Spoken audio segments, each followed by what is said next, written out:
Hello everyone, this is Jimmie Flores and I'm in Rio de Janeiro, Brazil, and I want to talk today a little bit about what motivates the Brazilians to work and also the cultural differences that we might find.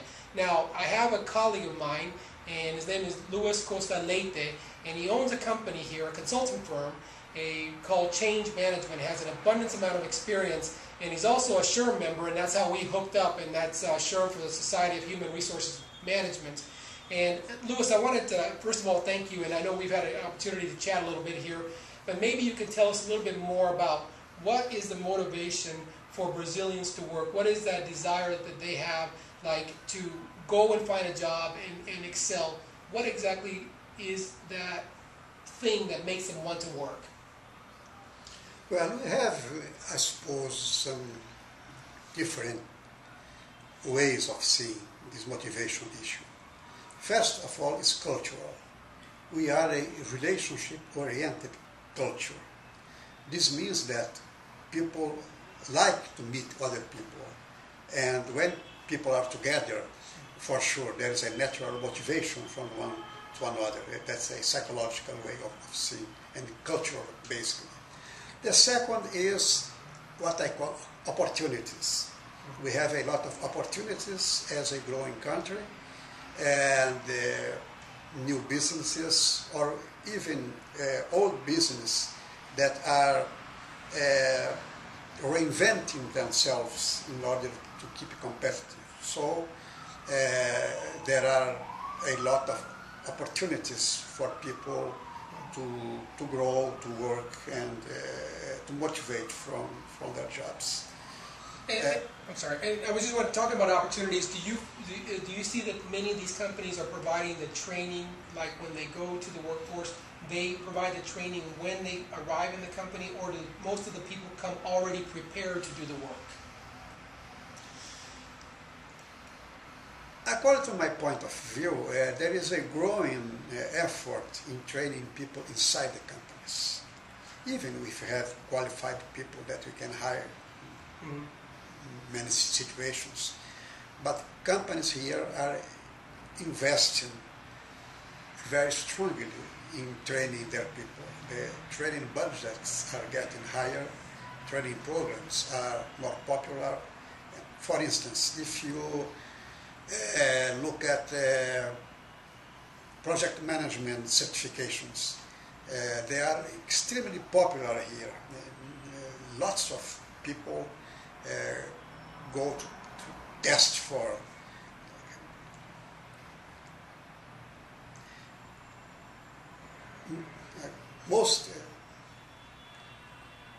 many professionals look for certification in project management. Why? Because the organization structure today is much more based in projects than in a conventional hierarchy or organizational structure. Mm-hmm. New business depend on projects of viabilization or business plans. So, if you are mentioning the training, this is a good example. Mm-hmm. Project management certifications are very, very popular here. And that's a good point, Luis, because in the United States, project management is very, very popular, as is the SHRM certifications, where you're an SPHR, or the Global Professional in Human Resources. And Luis, we were talking a little bit earlier off camera a little bit, and that is, you mentioned something that many multinationals, many global companies are moving here to Brazil.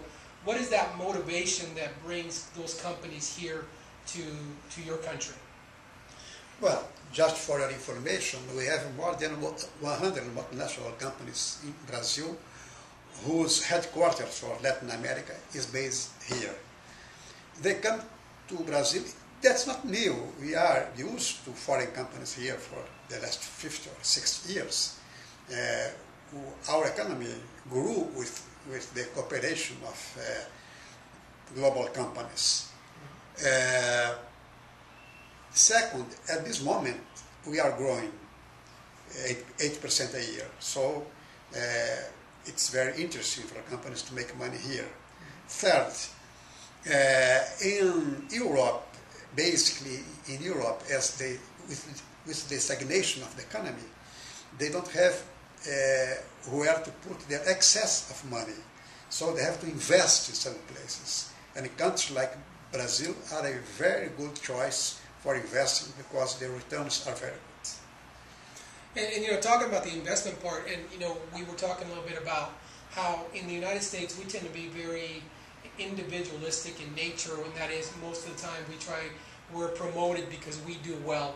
But we were talking about the idea, and you mentioned it earlier, more of a relationships-oriented approach here in Brazil. So what does that mean? Does that mean that people work a lot in teams? They're assigned to work together. Everybody tries to work together and build that relationship first before progress is made. Can you tell us a little bit more about how that works?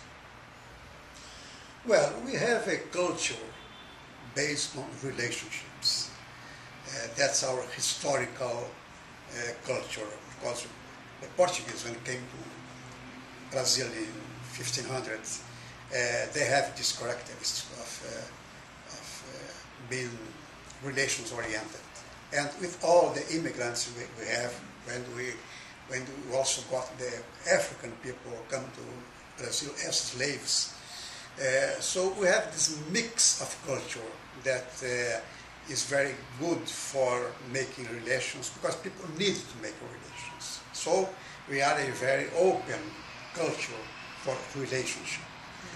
This does not mean necessarily that we work better in teams, in opposition to some countries, in opposition to some countries as the US, or the individual is more privileged than the group, or it's a culture oriented to the person, to the individual.